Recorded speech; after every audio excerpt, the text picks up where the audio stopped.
this is on. Test, test, test. Okay, good. Yeah, no, all good. Okay.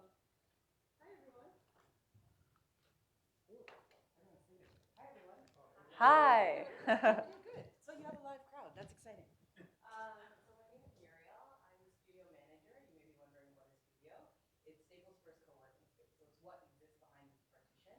So about a year and a half ago, Staples transitioned from a products company to work, learn, and grow company. So this particular space that you're sitting in, it's called Spotlight. It's where we invite facilitators and members to come and share their expertise with the community. So thank you for taking your time to time out to be here. Thank you, Kelsey, for being here.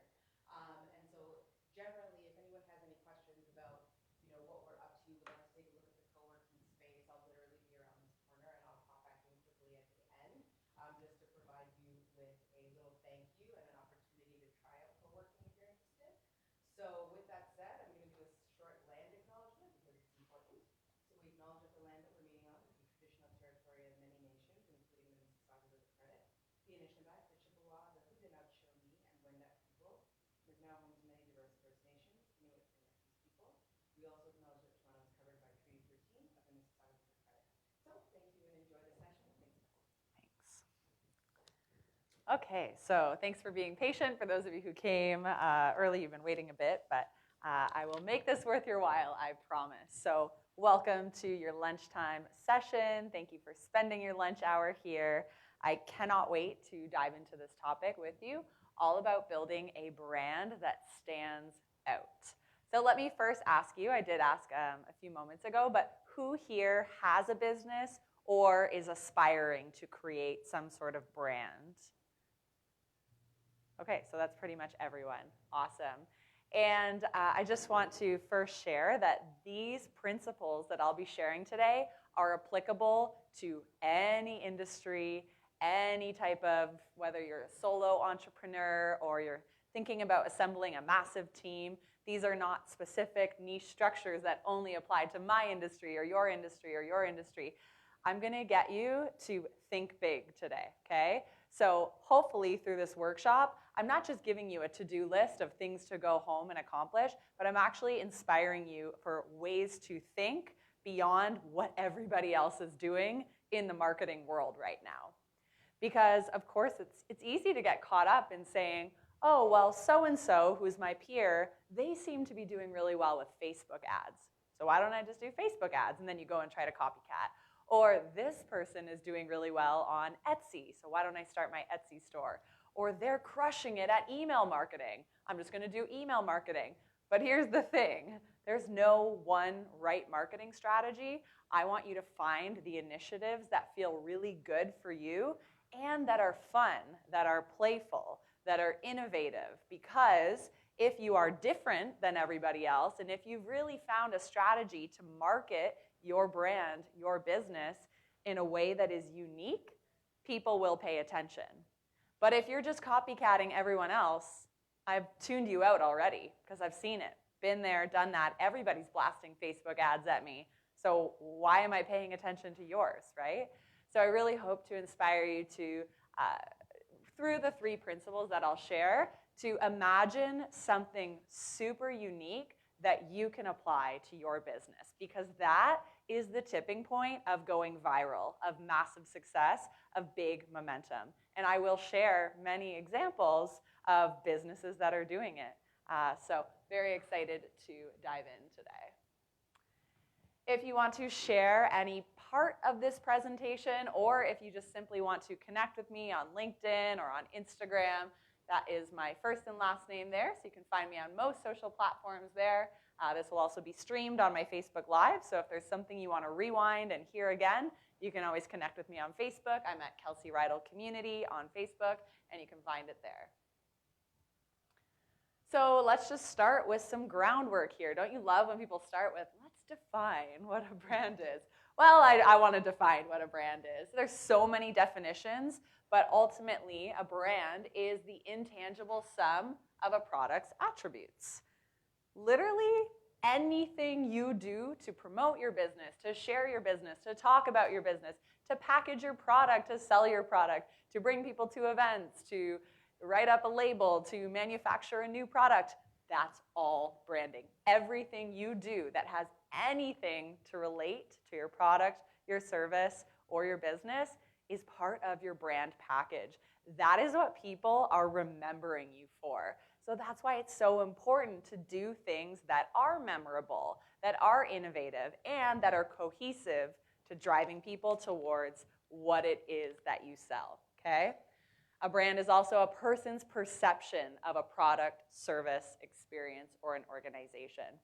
So imagine people perceive you as the leading brand of toothpaste through all the efforts that you've created. Then anytime a conversation about toothpaste comes up, they're automatically mentioning you, right? So that is what we want. We want a brand identity. We want to use marketing strategies that drive people to learn and to feel our brand at its core so that they have a positive sentiment when they think of our product or service. We want to stir up emotions in people, likely positive emotions for most of you, right? This is a brand. Tim Hortons stirs up a really warm, cozy feeling. It stirs up that energy of getting up at 6 a.m. and taking your kids to the hockey arena. It stirs up that energy of when you're on a long road trip and everyone's complaining, I'm hungry, and you get a box of Timbits, and all of a sudden everyone's happy. You see someone walking around downtown with their Tim Hortons cup, and it's kind of like, cheers, like coffee is the best thing ever, okay? So this is just an example of a brand that is creating a lot of identity and emotion around a simple commodity like coffee. Guys, everybody is brewing and selling coffee. What makes Tim Hortons different? Hi, come on in. What makes Tim Hortons stand out in a way is the way they have created a brand around this label and around this commodity that everyone can brew at home. So let me ask you this. In a world where we are inundated with options when it comes to where we spend and distribute our money, do you know why people should spend money with you and on your business? So if I asked you that question right now, could you tell me with conviction why people should be spending money on your business versus a competitor? Who could tell me? I won't ask you. Who can tell me with conviction, this is why you spend money with me? Okay, 3 out of about 10, 4 out of about 10. Okay, for the rest of you, and for those of you who are kind of on the fence, this is a problem, right? Because if you don't know what makes you stand out, your customers don't either. Massive, massive, massive problem, right? And I still struggle with this all the time when people ask me a question similar. If I can't regurgitate something really powerful, it's like, no wonder I'm not doing as well as I wanted in 2019. It's a dead giveaway to me that you don't yet know what sets you apart and what makes you stand out. So by the end of today, hopefully you have more of a clarity around why people should spend money with you. But ultimately, this is something that I want to leave you with to think about over the next few months, right? By applying one of the strategies that I'll share today, I hope that when somebody asks you this question, why should I buy from your e-commerce shop? That you can just drill them with the most epic answer ever, okay? So some of my goals for teaching this workshop today are, number 1, to equip you with confidence to know why your customers should spend their hard-earned money with you. And no matter what your product is, whether it's a need or a want, you still should know why they should spend money with you. I want to stir up ideas in your mind so that you can put your business in a quadrant and a league of its own, okay? So when you think about, say, the chip aisle at the grocery store, has anyone never walked down the chip aisle? Any health nuts here? You're like, I don't go there. If you walk down the chip aisle, there are hundreds of options, right? Most of them are thin cut. Most of them have a flavor on them and some sort of package. Great. If you want to create a chip, my goal for you is to do something different. Maybe you're the first crinkle cut premium chip that has all natural flavors or something like that. You're putting yourself in a league of your own when it comes to creating a new product in a saturated market, okay? So I want you to imagine your business in its own league, doing something, yes, that's similar to what everyone else is doing, but finding what makes you different, your unique selling proposition, and the marketing strategies that send you into another territory. And I'm going to share examples of businesses just like yours who have intentionally built a standout brand. I learn really well through storytelling. For me, if someone talks at me for an hour, I'm like, But if they tell me a story, show me some visuals, I usually remember. So that's how I'm going to teach you, because I'm selfish. I mentioned this at the start of the presentation, but if there's one thing you remember today, this is it. If you're doing it like everybody else, if you're just copycatting, your customers have already tuned you out. Like I mentioned, we're inundated with marketing messages all day, every day. You drive down the Gardiner Expressway, and for the most part, all the billboards kind of look the same.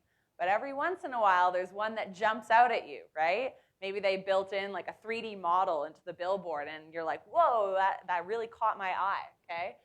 So at the end of the day, if you're just copycatting and trying to be a little bit better than everyone else in your industry, it's not enough, right? There's so many options. There's a lot of people doing what you do. So we want to make sure that your strategies help you to stand out so that you're different and not better.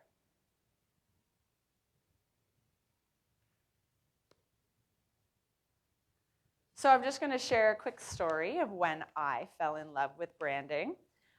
So I played a small part, very, very small, in helping to build this brand. Has anyone heard of the brand Vega before? Maybe some of you have tried their products. They make a plant-based protein powder.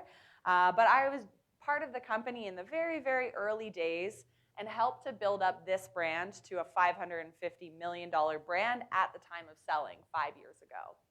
And so my mission was essentially to take Ontario as a province and come up with the most innovative, fun, playful strategies for getting people to try plant-based protein that's made from peas. And at the time, not many people were into this because everyone thought it's chunky, it's chalky.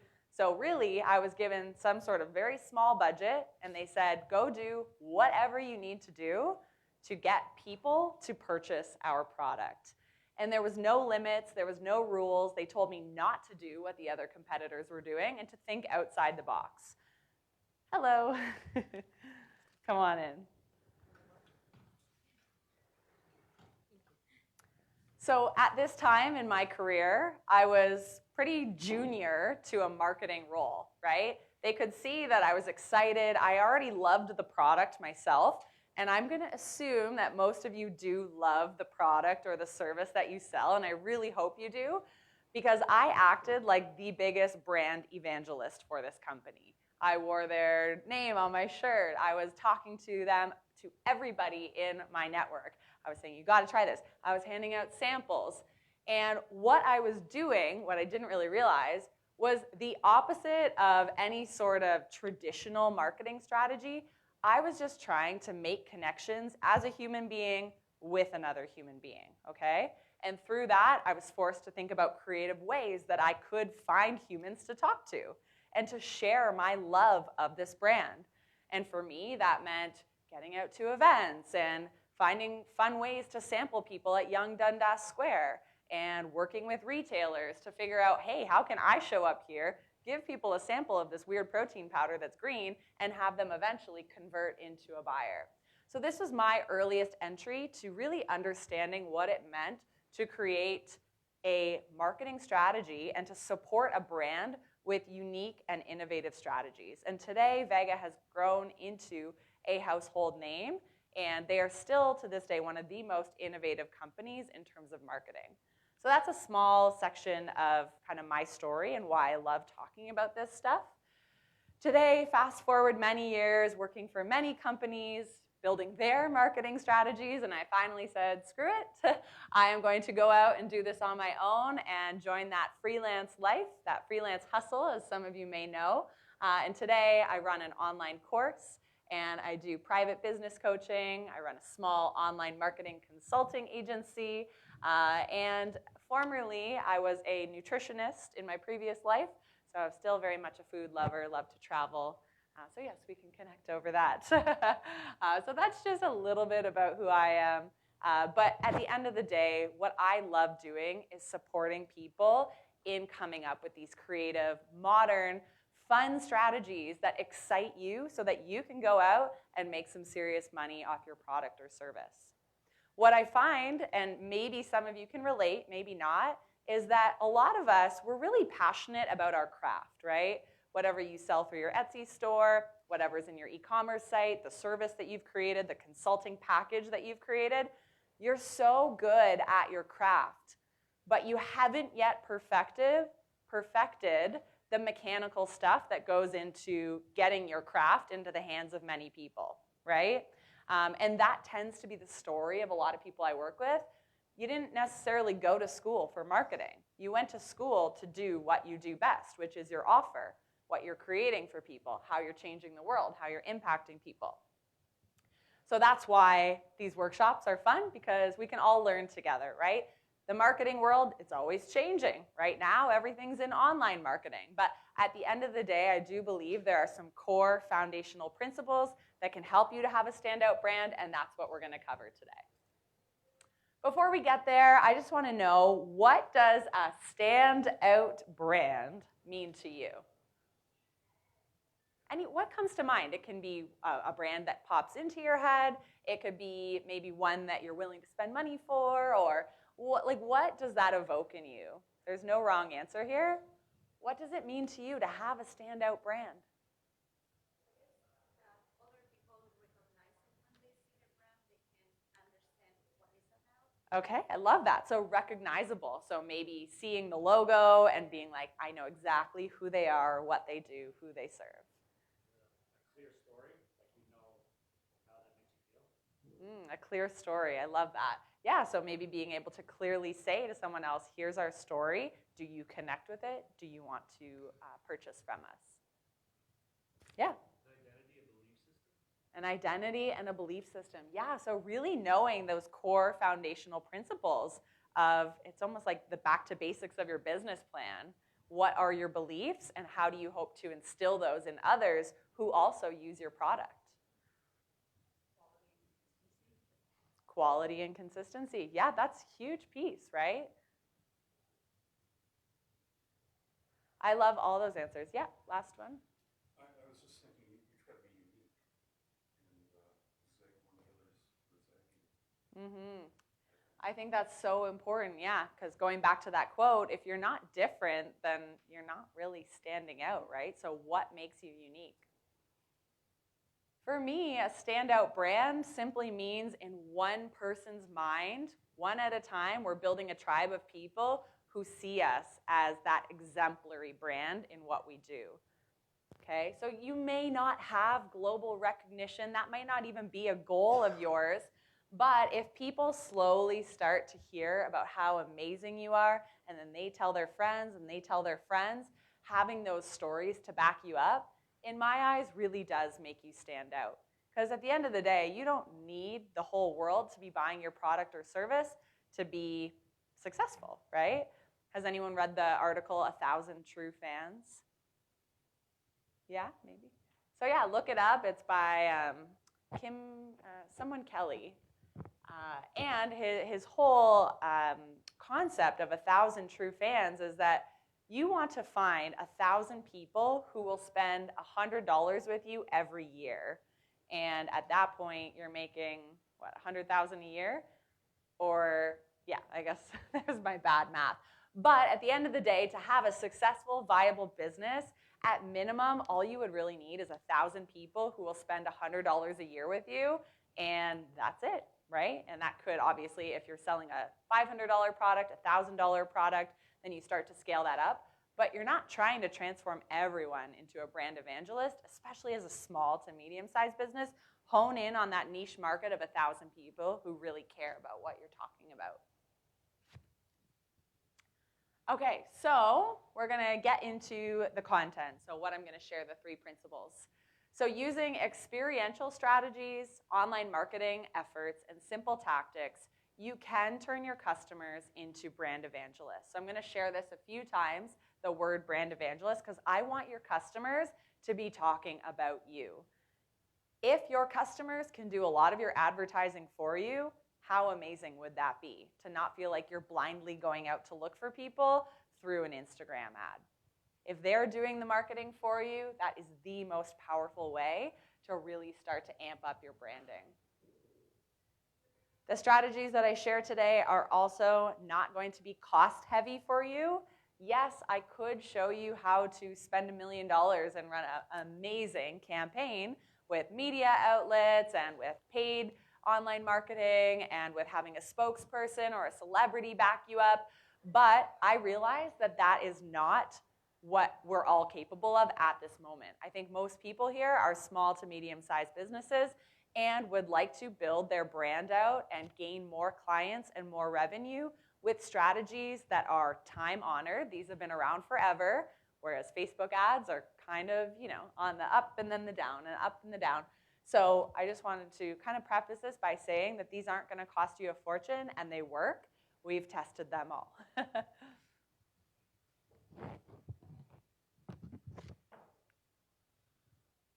All right, so let's talk about these secrets to building a standout brand. So a little snapshot of what I will be talking about. Number 1, creating experiences over transactions. Number 2, being different and not better. And number 3, what is your talkable moment? So let me shift my notes. If I would have numbered my pages, this would have been great. Okay, so let's talk about secret number 1, which is creating experiences and not transactions. Has anyone heard of the term experiential marketing before? Yeah, has anyone worked in experiential marketing? No? So, it is just what it sounds. It's creating an experience, a physical experience or an emotional experience for a customer in order to give them a taste of your brand, right? And what this does is it actually accelerates that consumer journey from somebody finding out about your product all the way to somebody purchasing your product.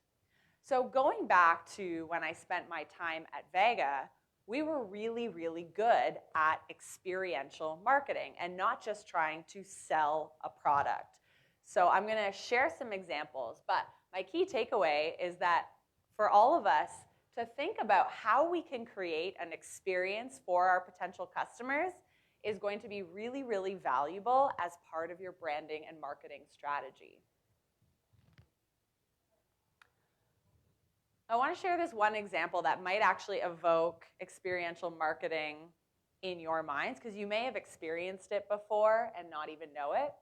Do you know what famous experiential campaign aimed to promote their brand using a blind taste test? Yeah, I heard it a few times. Let me see if this will play with sound. So one of the most notable experiential marketing campaigns was this Pepsi Max Challenge.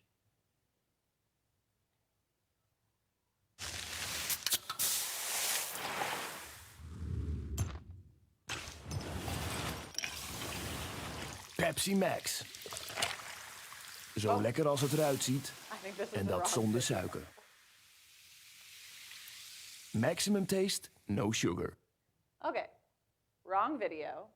I hoped to have shown you the video where they are showing their promotion team with Pepsi, traveling around the world, and what they do is they pour a glass of Pepsi and a glass of Coke, and then they cover them up and they give them over to someone and say, which one tastes better to you? And you'd have to sip either the Pepsi or Coke.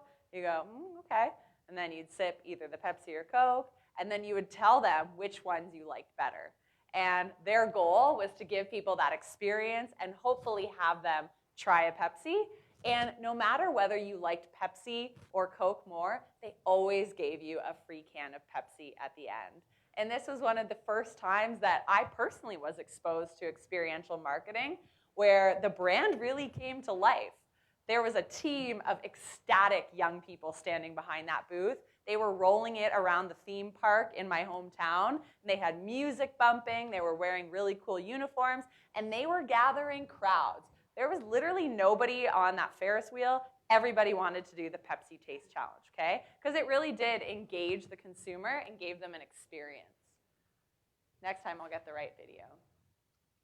So one of the perks of experiential marketing is that, number one, it drives a relationship with your customer. So if you're able to think about how you can offer an experience to your potential customer that's going to build a relationship with someone, that's going to accelerate their purchase journey, that time that they find out about you all the way to the time they purchase. It helps a sale not to feel like a transaction. So if you're able to create an experience, people feel that emotional connection more so than just seeing a product, handing over money, and being done with it, right? That's not a standout experience. A standout experience is when you encounter those Pepsi crew members. You talk to them, you have fun, you're laughing, you're trying a sample of the product. How much does that stick in my mind? And that was like 25 years ago, okay? Experiential marketing allows for connection. So we are social beings. Humans like to buy from humans. Humans don't necessarily like to buy by reading a billboard or by reading a pamphlet. Yeah, maybe you created the most gorgeous label on your kombucha. I'll use you as an example. So maybe GT's, the brand he's drinking, spent a ton of money designing that label. But when you look at a fridge filled with hundreds of different bottled drink options, why would you choose that one? Perhaps it's because that last time you were in Whole Foods, the GT's team was there and they gave you a sample. Or any other form of marketing that you had encountered with that company where you did feel some sort of emotional connection with them. Experiential marketing allows for more time spent with customers, okay? So if you're able to capture even just a moment of your potential customer's attention, maybe that's through hosting an online workshop where you're captivating people and they're sitting with you, learning from you. This is going to be so much more powerful than people just glancing at your product or service or being blasted with a Facebook ad and then them turning away. How are you pulling them in so that you get a few moments of their time to really show them who you are, what your beliefs are, and what you do? Having some sort of experience built into your lead generation allows you to take those few moments. And like I've mentioned, with experiential, there's less time between awareness of what you do and making an actual purchase if it's right for you. So these are a few photos of my time at Vega, and what was really cool about it was that I was able to hit on all of these bullet points and drive a ton of sales for this company, okay? So what we're doing here is we're actually going to the source of where they sell these products, and this isn't applicable to all of your businesses, but we're setting up a chance for people to come interact with us, ride what we called the blender bike. So they were sitting on the bike for minutes blending a stupid smoothie while we sold them on product. We were giving them samples upon samples. Or try this, try that. Oh, you don't like vanilla? Why don't you try chocolate? We're spreading the energy of the company by wearing all their shirts and by having music playing and blah, blah, blah, blah, blah. The experience was like a 10-minute window while these people just came to go grocery shopping. But we were able to capture them and really give them that memory of who our brand is in real life, beyond a product. We drove relationships because we were actually talking to people, human to human. We were helping the sale of these $70 protein tubs. Not many people want to just fork that over. We were helping it to feel like less of a transaction. We were, having fun with them, asking them how their day was, and then we would literally place the tub in their hands and they would walk away with it. Yes, I know, a lot of psychology. It was allowing for connection. We're social beings. People just wanted to be asked, how is your day going?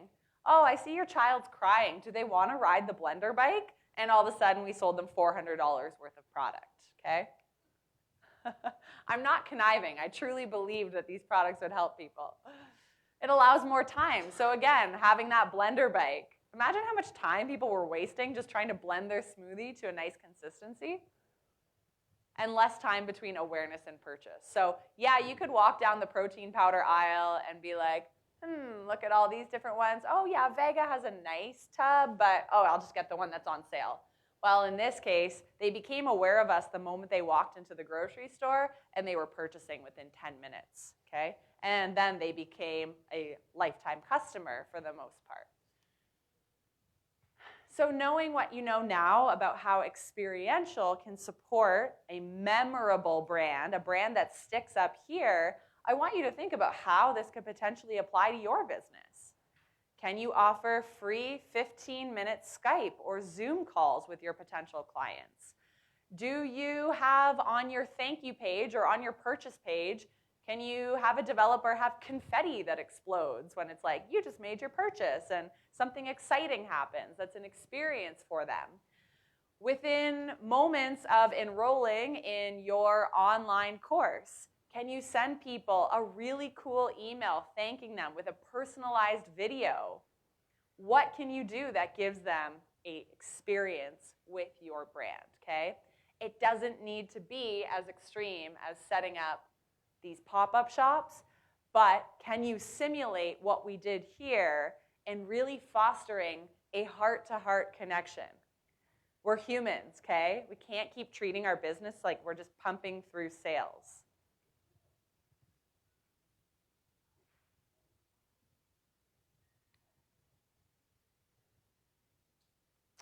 Any questions on how, and this could be personal to your business, I don't mind answering those, how you could apply experiential marketing to your business? Or is anyone totally stumped on how this would work in your industry? If you are getting high-ticket clients, can you take them out for coffee? Maybe you take them to a really trendy coffee shop in their area. Maybe you host a weekly brunch where you bring in a bunch of your clients and it's a client appreciation or people you've been working on to join your business. Any questions on that? Because I know that it's a big concept, like, okay, experiential marketing. You want me to apply that to my business? There's no wrong way to do it as long as you feel good about providing a small, minute experience, or maybe it's a big experience to your customer in order to gain traction and momentum. People talk about experiences, right? They don't necessarily talk about the billboard they saw that's, really unmemorable. Yes? What are some examples for like an e-commerce business that targets North America? I can't really go to one area. I sell like products that are $2,500. Okay, what do you sell exactly? I sell like inflatable castles, like bounce castles to other businesses. Oh, super cool. I'm assuming you have videos already that kind of show what the experience in the castle is like? Yeah. What about doing something, so for the buyer, do they understand who you are as a person and why you're passionate? That's what I'm working on with videos. Okay. Yeah, so I have tutorial videos on how to operate it and how to run the business, because it's not only I'm offering the equipment, but I'm also showing them how to start the business and how to make your business grow. I love that. I wonder if for you, because you sell a high ticket offer, if you could, and I'm not sure, this is just blue sky thinking, but if you could find the closest bouncy castle business to them, like I know there's like Kids World and all these places, and if you could buy them a day pass there and say, I just want you to go experience how much joy comes out of going into a ball pit, and say, I'm giving you $100 credit there, take your family, take your kids, take your neighbor's kids if you don't have kids, and tell me how happy you are at the end of the day. And then say, we'll get on a call tomorrow, and let's just talk about the joy that was created through that experience. I mean, for you, $2,500, I'm assuming if you were to generate double the leads you have now, it would be worth it to get a $100 gift card to the closest bouncy castle place. And maybe you even pay for their taxi there. And the taxi, you call ahead and say, can you put balloons in the car? Or give them like a can of soda so their kids can be hopped up on sugar. Right? Like, imagine how many times would they talk about that? They'd be like, I don't even know this guy. He lives in Burlington, and he sent me a gift card to the place down the road in Portland, Oregon. How did he know? So this is me thinking really wacko, but I think it's possible. Yes, as you can see with me, I tend to go like to the big ideas, but we could always scale that back into something more applicable if that felt hard. Okay, we are going to move on to secret number 2. So I want to talk about this concept of striving to be different and not better. I've probably said this 90 times already today. Has anyone heard the quote before by Sally Hogshead? No? Okay, so this is not my quote, striving to be different, not better, so it's hers, so I like to credit her for it. Different is better than better. So just take a second to think about that. Different is better than better. Because if you're just striving to be better than the other person doing what you do, you're in this rat race, right? Okay, well, I'm a little better than you because I'm cheaper. And then they go, well, I'll just cut my prices. Now I'm better than you. Okay, well, I'm better than you because I send flowers at the end of our sessions together. Okay, well, I'm going to go send a $60 gift card to the keg. Okay, and then it just keeps going, right? That's not fun. That's not innovative strategies for building a standout brand. So we want to think about what can make you different. Remember that the same is lame. People talk about what's different, and they ignore things that are average. They talk about what's different, and they ignore things that are average.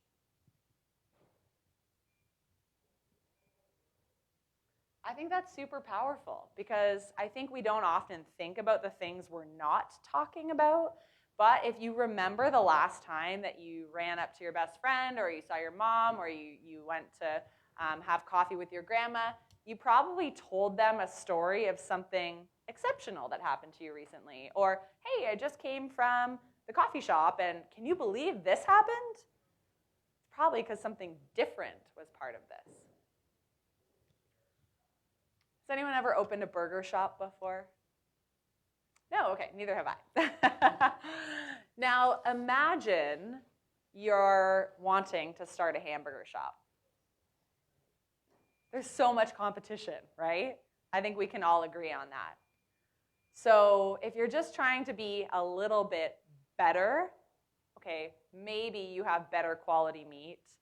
Maybe your fries are sauté or are deep fried in olive oil versus soybean oil. That's great, but do you think that's enough for you to be the most successful hamburger shop that's launched in 2020? Probably not. I mean, at this point, there is kind of a saturation of hamburger shops. So if you were talking to me and you were saying, I'm opening the burger shop, whether you say to or not, I would say, great.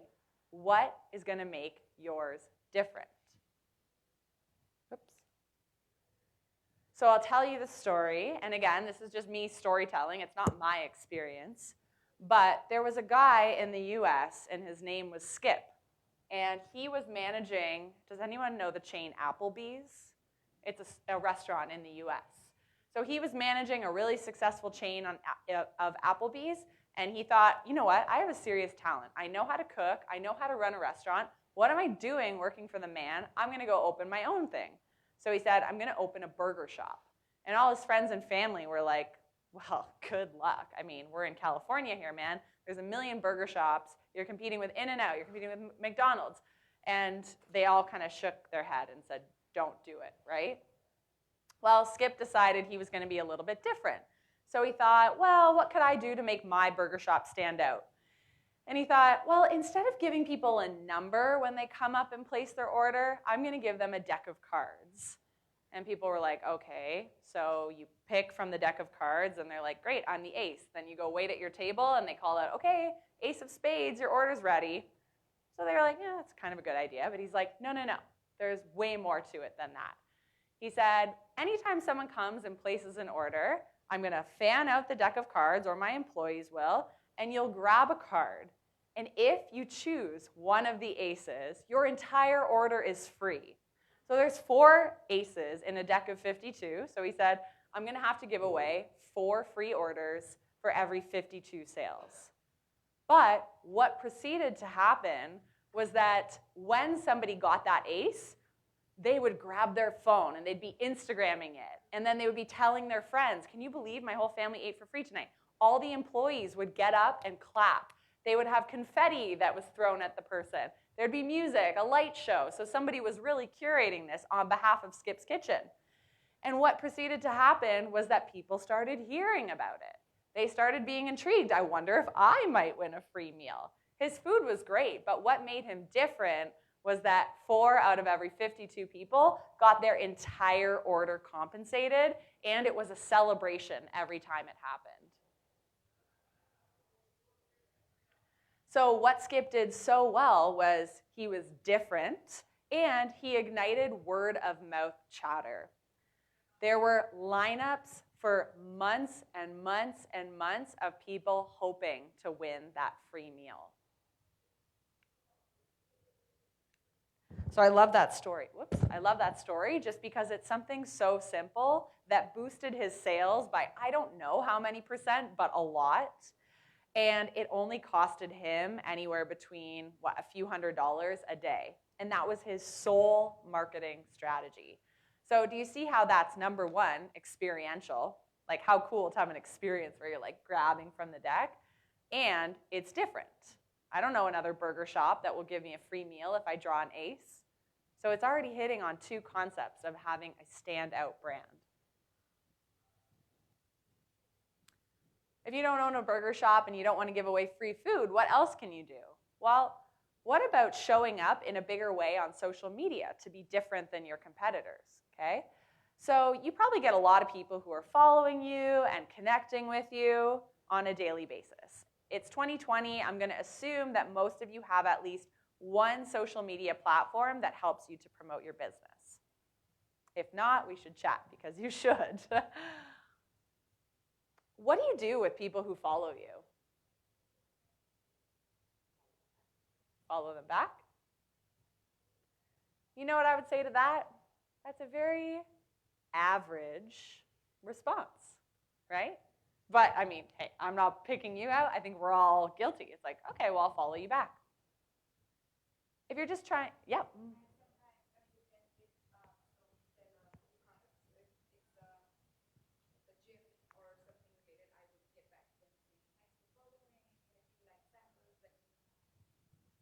Amazing. You deserve to be teaching this workshop right now because that's a step above. Okay, so like, let's go on a scale here. Someone follows you. Mediocre would be doing nothing. A little up from that is following them back, so you're doing good. A little up from that is going to be sending them a message and offering them an experience with your product. You're doing amazing. A little up from that, send them a video message or an audio message and say, thank you so much for connecting with me. I had a look through your profile, and it looks like you've been working out at Good Life. I love Good Life, and actually, you can buy our protein powder there. If you ever want to try it, let me know. I'll hook you up with a free sample. And why do I say video or audio? Because we're humans. We want to connect with other humans, not necessarily a text message. Has anyone ever done this in their business? Honestly, when I created my online course 2 years ago, I was so worried that people weren't going to join by the launch date. And I was stressing hard. But when I looked at my marketing strategies, I was like, oh, these are pretty boring. There's a lot of online business coaches out there selling online courses to help you write your business plan and do your marketing strategy. So I got to work. I printed out an Excel spreadsheet with every follower I had on Instagram. And one by one, I recorded video messages of myself through Instagram, and I'd make it personal. Literally, I'd say, hey, Erin, I love what you're doing with your zero waste shop. I noticed that your social media doesn't really drive people to your e-commerce site. Have you ever thought about working with a business coach? Or I wouldn't even plug that. The sales for my course, within the time span that I was doing those video messages, I kept getting people signed up. Not instantly, but that was a conversation starter. And then they'd be like, no, first of all, creepy, but who are you? Oh, okay, cool. Oh, I didn't realize you're also from Toronto. Oh, cool, you know my friend so-and-so. Yeah, I have been looking for a business coach. Oh, okay, I'll go read that blog on your site. Okay, then they just bought a $1,000 product from me. What started with a very personalized connection, okay? So what are you doing that makes you different from your competitors? Remember, guys, I'm not here to tell you a task-by-task thing of go home, send DM here, write this email sequence. I'm trying to get you to think. So this is your next thought prompt, is what makes you different from your competitors? Any questions on this concept? Okay, so we've talked about creating an experience for them, being different than every other person who's trying to sell something similar to what you're selling. What else do we need to discuss? Number 3, I want us all to create some sort of talkable moment. So what does that mean? I think it could be both, but when I say curate, I mean you have specifically designed your branding and marketing strategy so that people talk about it. So you're curating these kind of pinpoints that all of a sudden Joe down the street is talking about your business. Yep, both could work. Curate, create. I don't know why I chose curate over that, but. Can anyone answer this for me right now? I'd love to hear your experience. What's encouraging people to talk about your brand right now? Yes. Not on social media particularly, but wherever they've given samples or in markets and stuff like that, I noticed if even the vendors, everybody loves the taste. And then like once they try it, they're going over to getting, oh, you should try this. So that's what I've noticed in markets. But not So good. And that's so amazing because number 1, I think you obviously have an exceptional product. None of these strategies work if your product sucks, okay? So I should have prefaced this whole presentation by saying amazing marketing and branding can't sell a shitty product. So obviously your product is good, and I love that the sampling, so the experience of giving people a taste of it, and probably not all the vendors offer samples, and probably not all the vendors have an amazing product like you do. Can I ask what it is that you make? Yeah, we make nut-based energy balls. Nut-based energy balls. Very cool. Yep, I love it. So when you're at a market, you're sampling the consumers, but you said you're also sampling other vendors. So we just try to go around to vendors and say that if you're hungry, come stop by the booth, like Even that, guys, is an amazing strategy. Instead of just sitting behind a booth waiting for people to come up to you, go feed the hungry people who already work in the food industry, who are, just constantly serving people, but then you come around and you're like, hey, why don't you try one of ours? So you're connecting with other people. Yes, I'd be talking about them too, because if they're delicious, if you've given people a sample, if they see your booth and they see the beautiful backdrop that you've got, that's pretty memorable, right? And then they meet your smiling face, then they see it in the store and they're like, what's your name? Priyanka. Then they're like, oh, that's Priyanka's brand. I'm gonna buy 7 of them because I really liked her. I do that, I'm weird like that. But if I've met the founder of the brand, that one-to-one connection, I will spend all my money because I'm like, that's so cool. Like, I actually know the founder. What's the company name that you have? Ledoux? Yeah. Love it. So when I see yours, I will literally buy every single one. But that's great, and I thank you for sharing your experience. 74% of consumers identify word of mouth as a key influencer in their purchasing decision. So if we can inspire people to talk about our service or our product, won't our business go up? Likely, yes, word of mouth advertising is incredible. If your customers are acting like a street team for you, your marketing efforts have instantly doubled or tripled because for every new customer you get, that's one more person talking about your offer, your product, your brand, your service when you're not. That's powerful stuff. one of the easiest, cheapest, best ways to grow your business is for your customers to do it for you. So that is what we're explaining, or what I'm explaining in this secret, okay? What we did with Vega is we gave everybody a free shirt or a shaker cup plastered with our logo. And there they go, off to the gym. There they go off to their yoga class. They take it home to their friends and family.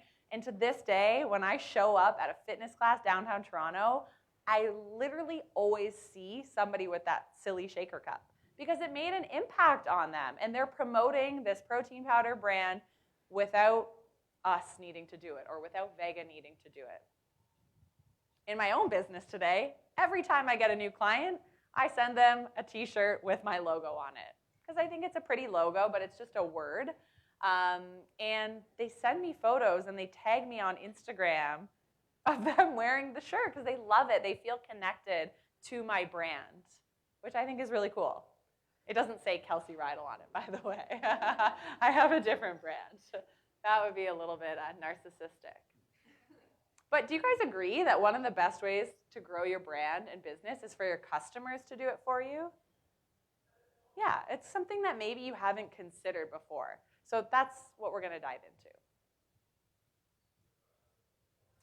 Your business is definitely at risk if you ignore word of mouth, because if between 50 and 91% of business, got that from a site, I'm sorry, it's not my own statistic, if it comes from referral and you don't have a word of mouth marketing strategy, you are missing out. So let's curate this. Couple examples. Has anyone ever attended an essential oils workshop? Essential oils have blown up in the past few years. And it's mainly through the network marketing or the MLM model. So I've been to a few of these workshops before, and oh man, like they show you how you can remove a sticker off a picture frame with lemon essential oil, and how you can get rid of a headache with peppermint essential oil, and how you can fall asleep quicker with lavender essential oil. And all of a sudden, all my friends have the same brand of essential oils, and we're ordering on a monthly basis, and we're like, these things are amazing. Through the experience that these advocates who have their own network marketing business, they're creating a workshop, they're inviting people in, they're showing you applicable ways to use these magical products that actually do work, and all of a sudden, I'm a lifetime customer of them. So that's one example of word of mouth. I mean, these businesses are billion-dollar businesses with hundreds of thousands of advocates selling their product. Word of mouth is at the core of that. Has anyone ever been to the Cheesecake Factory? Yeah? What? Maybe you've heard this story, so if so, maybe don't shout it out. What did you talk about the Cheesecake Factory? So the first time you went, you sat down, you had a meal, and then you left, and someone was like, hey, how was it? What did you say? Ding, ding, ding. Portion sizes. So if you've ever been there before, you know they give you a ton. What happens? You can't eat it all, and then what do they do? So you're like, I have half of this left. I don't want to throw it out. They package it up for you, and they put it in that little plastic bag that's slapped with their logo. So they know that people can't finish those meals. They know that everyone's going to be walking around the downtown strip of busy metropolitan areas swinging their bag. That is a conscious effort on behalf of Cheesecake Factory. What else is weird about them?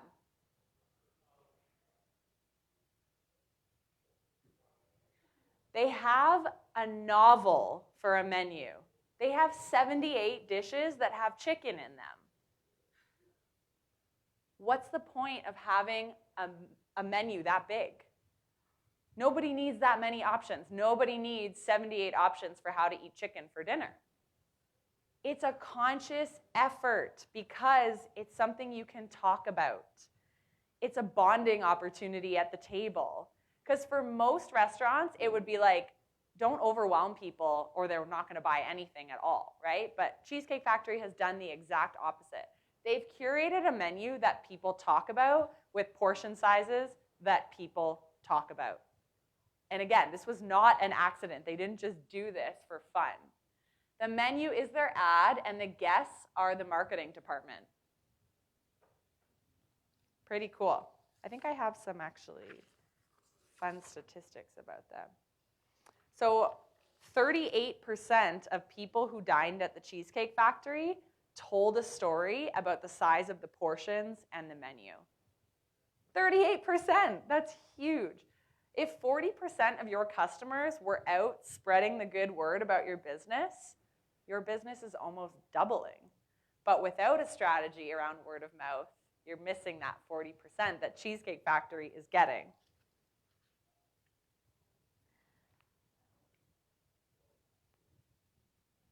So I want you to think about how you can make a strategic operational choice that compels conversation.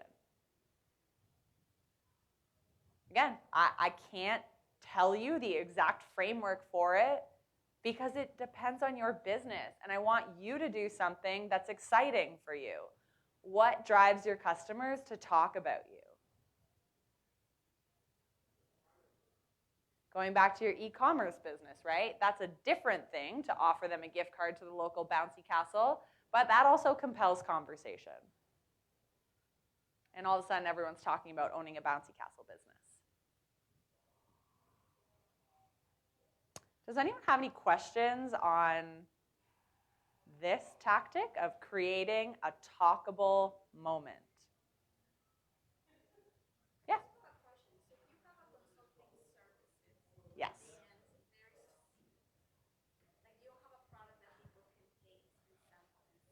Mm-hmm.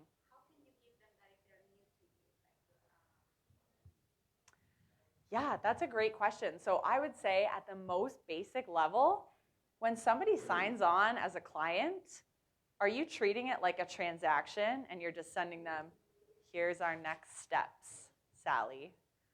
Or are you creating an amazing onboarding experience? Maybe you send them a personalized video message and you send them an e-gift card to Starbucks, because everybody lives near Starbucks, and you say, grab yourself a coffee and get dreaming. We're going to accomplish incredible things together. So they just got a video message from you within 24 hours. They got a Starbucks gift card for $15 delivered to them, to their inbox, because you don't need to send them in the mail anymore. Everybody lives near Starbucks. I had clients in the Philippines. They've got Starbucks there too. And then you say something really special that says, like, I honor your business. And, like, we are going to change things for you. So, like, something like that. That's experiential, that's talkable. Maybe you, like, ship flowers to their door. I mean, that's kind of generic, but if that was part of what you wanted to do to make them feel good about their decision, I think that'd be awesome. Mm-hmm. What are your consulting services, if you don't mind me asking? So it's like several things. One is to a small medical device distributors. Mm-hmm. In this how to help them get their licensing with Health Canada. Yeah.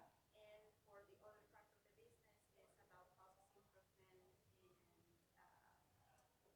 quality improvement. Yeah. Yeah, so I think, like, to make yourself stand out, these types of things would be really powerful because it's going beyond the transaction, right? Yeah, like, they can pay you the money to do the consulting for them, and everything can be like, next steps, here's what we do, blah, blah, blah, blah, blah. But to create that memory right from the get-go, it just puts you in a league of your own. It makes them confident in their decision to go with you. And I would suggest doing it within the 24 hours that they commit to working with you, or when you're sitting on a client lead and you just need to do something to kind of get them to commit. Yeah. That's very good. Right now, like you say, very transactional, very cold. Yeah. And I mean, I do meet the deadlines. I try to be go above and beyond, but it still doesn't feel like an experience to me. It's more like, is you getting a quality service? Definitely. Even for me, like, I feel like someone buying an online course from me is kind of boring. Like, you buy the online course and then it's like, good luck going through it. Like, we all know that you just buy the course and then it gets lost in the abyss of your email inbox, right? So for me, I really try with that immediate follow-up email after someone clicks like purchase, they get an email from me. It's an automated email, so this is not actually in real time, but there's a video of me saying welcome. Then I say the most magical part of being part of this course is you get to join this Facebook community. So click this link and then come into the Facebook community and introduce yourself, and one of my team members will be there to welcome you and to show you the ground rules, okay? So at bare minimum, that's a bit of an experience for them. They get to say hi to me, they get to tap into the other students, and that's delivered right away, okay? Another just quick story. So there's a movie theater in Halifax, and they were kind of struggling to make ends meet, especially with the birth of Netflix and Hulu and Crave and all that stuff. So because the owner of the theater came from the blue-collar world, I think he was a truck driver, and then he got into the movie theater business, he thought, well, what are we doing that's different from the other theater down the road? And why should people come to us, and why are they even talking about us? So he made a decision that he didn't know how much it was going to impact, but looking at this as a case study, it was very strategic. He decided to offer taxi drivers free movie passes for them and their families, okay? And what proceeded to happen was that, number one, out of the goodness of his heart, knowing how hard taxi drivers work and that they're often immigrants, he was really happy to be able to extend this type of goodness to the hardworking taxi drivers in Halifax. Number two, which I don't know if he thought about, but taxi drivers are talking to people all day, right? Talking to visitors, talking to people who need to get a ride to the hospital. Doesn't matter who it is, they're driving people around. So by the taxi driver going to see movies with his family, number one, he always had a story to share about the latest movie that he watched, which would sometimes lead into, oh, that's the theater that I saw it at. You should definitely go there while you're here. Number two, it gave the taxi driver a reason to talk to his patrons about things to do in Halifax, okay? And he always would mention, you've got to go to this theater. They have the best popcorn. The staff are so nice. And the reason why he did that is because he had an experience. So this became a talkable moment that just by giving taxi drivers free movies, that theater was able to survive, whereas their other theater down the road ended up closing. The free tickets were the ad, and the taxi drivers are the marketing department of this movie theater. So these strategies, I hope that they inspired you to think bigger about what you can apply to your own business. And paid advertising will also play a massive part. And I know oftentimes a lot of people have questions about that. And, well, let me just spend money at the problem. I need more customers. Let's spend money. But they always say advertising is a tax paid by the unremarkable. So I want you to be remarkable by using one or two or all three of these strategies and really understanding how you can create an experience, create a talkable moment, and be different than everybody else in your industry. If you're going into advertising, that's amazing, but there's probably something free that you could do that's quite remarkable that will keep your business afloat. So in summary here, I hope that I was able to deliver on this. I wanted to equip you with the confidence to know why customers should spend their money with you. So if you can hit on one of those three secrets, that is why customers will spend their money with you. Hopefully you've got some ideas now that have stirred up in your mind to put your business into a totally unique league. What are you doing that's going to be talkable? And I shared some examples of businesses like yours who've done this with intention, okay? It doesn't really happen by accident, which kind of sucks. For most people, there is some strategy and back-end work that needs to go into it. For some of you, I bet you've done something that has gone viral without really much curation, but you can definitely see a lot of return on investment by sitting down and maybe asking some of your customers, what would make you feel very supported? What could I deliver in that package of goodies that would make it out of this world awesome? And I just like this quote to end off, that the last best experience anyone has anywhere becomes the minimum expectation for the experience they want everywhere. So because there are already people out there who are applying these strategies, who are meeting your customers at a really cool opportunity, Now it's time for you to take it a step above and do something innovative. All right, that's it. If you want to talk about this further, I would love to just jump on a free call with you for 15 minutes. Maybe sometimes I talk a lot longer, so you never know how long we'll talk for. But I would be happy to brainstorm ideas. I can't do up a whole marketing plan for free for all of you, but we can continue the conversation and just chat for 20 minutes, okay? So reach out to me. You can either email me to claim that. Please do it by the end of the day, or you can book through my website there. And I think that that is all I have to say. So, do you guys have questions?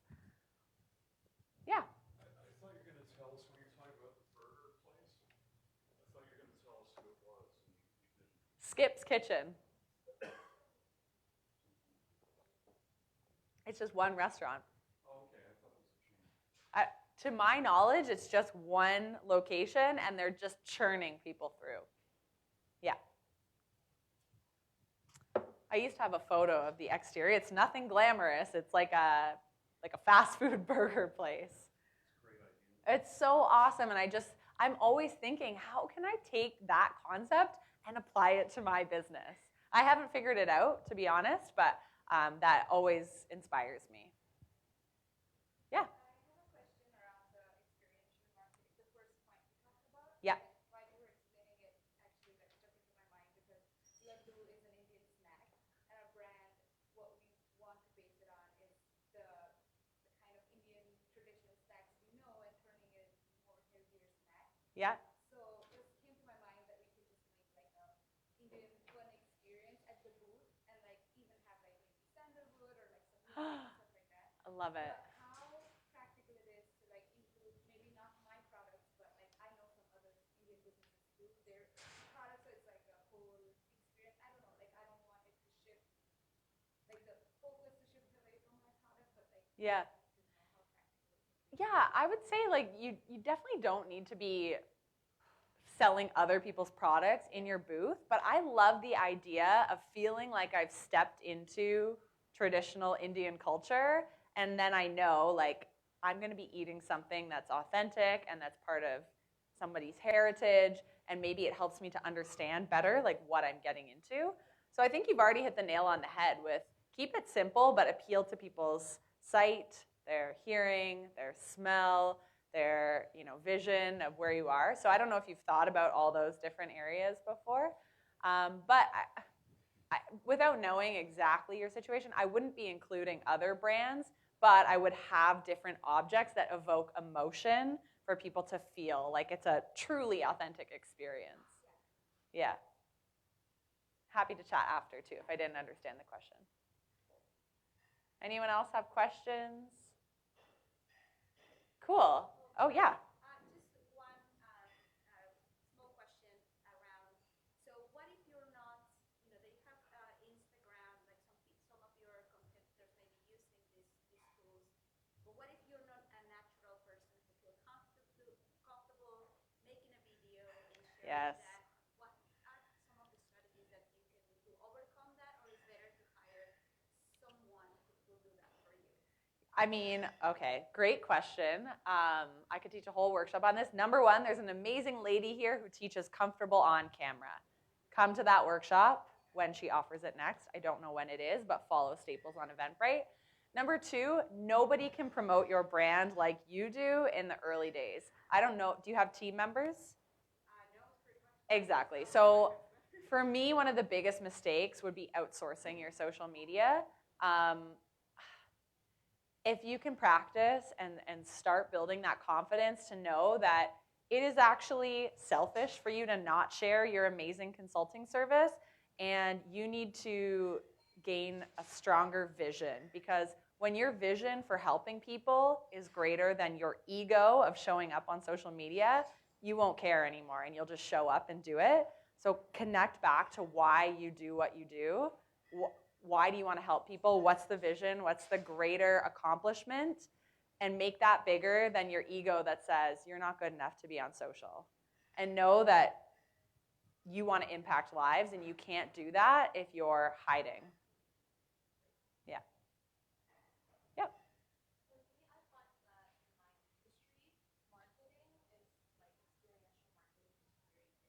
Yeah. But I feel like sometimes it causes too much like byproduct. So I feel like that's kind of like a barrier for clients to like actually purchase my product or like to release the brand.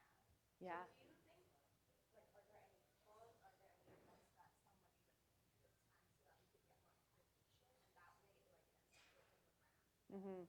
What is your product or service? Cosmetics. Cosmetics. And so you find giving a sample, it could be wasted, right? Yeah, or like sometimes like putting up banners or like I don't know, there's just so much waste that goes. Do you do demos at all? You do? And do you find that they work? Like getting people to sit down and like actually experiencing the makeup? Yeah, we do. But then like let's say mascara, like there's a lot of waste generated. I don't know. I feel like there's like some sort of mental pushback. I know what you mean, and I don't have an answer for that because you're right. Like when I was handing out smoothie samples, it was in plastic cups. If people, well, we had to buy all that product and like the tent, and we had to pay for the people to be there. It's not cheap sometimes to run an experiential demo of a physical product. So think about brainstorming ways that you can maybe get around that. Webinar, hosting beauty nights on Friday nights at people's homes where you do trials of the product. But I almost agree with you. It's costly to give demos of a product. So, I mean, obviously you can look for outside funding in that, but yeah, I think brainstorm ways to go beyond that if it's wasteful. Like you said, the webinar, maybe doing live video makeovers on Instagram. And like every Friday at noon, you show up with a random person who got picked out of a giveaway. They come to your house or you go to their house and you do a makeover live. And then they share it with all their followers. And maybe you only pick people who have 5,000 followers or more for the makeover. So there's something else in there that might be less wasteful than actually doing the product samples. Yeah. It's just a comment. I go to trade shows and I go to pop-ups and markets. It's pretty much and I also host an event. Yeah. That we have vendors. It's almost like the cost of doing business because especially if it's something that's tactile and consumer. In your case, the consumer has to try it before buying it. Yeah. Yeah, I totally agree. And for some, it is the cost of doing business because without that trial, physical trial, it's really hard to convert people's makeup brand, right? But yeah, if you want to talk further on that. Sounds like a lot of us are in the events trade show world. So we know that it's tough and you have to make yourself stand out in some sort of way. And having a trial and some sort of memorable experience can help that, but it's not cheap to do it, right? But yeah, it definitely can be a cost of doing business. Yeah.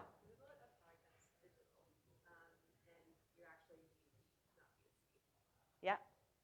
So in that case, I mean, a little bit of kind of what we were saying with the consulting services, like how can you set yourself apart even through like a personalized video messages or something you can set. So what's your exact situation? So I run a startup called Salad Club, and essentially it's an app that facilitates salad clubs at companies. Salad Club, cool. Like a group and you pick ingredients and then you make it together instead Love of it. having to make it yourself. Yeah, yeah. That's very interesting. I would need to think about this for a moment. Did you have any ideas of how you could? Like I had some ideas around like once we target a particular company, like doing Yeah. an activation event where we kind of have like a Yeah. lunch with like salad. Yeah, like a live example of how this would work. Yeah, no, but I agree. Like that's not necessarily enough for businesses to be like, yeah, let's hire Salad Club on a weekly basis, right? Like it needs to be something that is super memorable, easy, and different from the employees who already do this Salad Club. Come chat with me after because I'm happy to brainstorm. I just feel like I've kind of hit a wall at this moment. Awesome. Okay, well, I'm going to wrap this up because I feel like I've taken your time. Muriel wants to say something quickly. So if you do want to chat after, I'll kind of assemble a group and we can do a little group brainstorm, but I know some of you do need to go, and that's totally okay.